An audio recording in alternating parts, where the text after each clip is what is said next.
ওইভাবে নামাজ পড়ো যেই নামাজের মধ্যে আছে মনোযোগ, ওই নামাজ পড়ো যেই নামাজের মধ্যে আছে ভয়।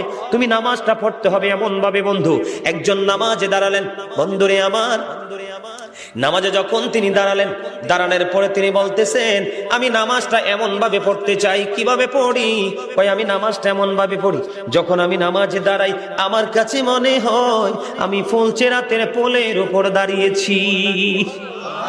একটু যদি নড়বড় হয় আমি জাহান্নামে নিক্ষিপ্ত হব। তার মানে হলো আমি এতটাই মনোযোগের সাথে নামাজ পড়েছি যেন আমার নামাজটা বিন্দু পরিমাণ কোনো আংশিক ভাবে যেন অগ্রহণযোগ্য বলে আল্লাহর কাছে গৃহীত না হয়।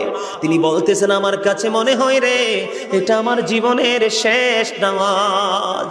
আমি এতটা ভয়, এতটা আতঙ্ক নিয়ে, এতটা তাকওয়া নিয়ে নামাজ পড়ি, আমার কাছে মনে হয় আমার পিছনে যেন আজরাইল দাঁড়িয়ে আছে, ডানে বামে সালাম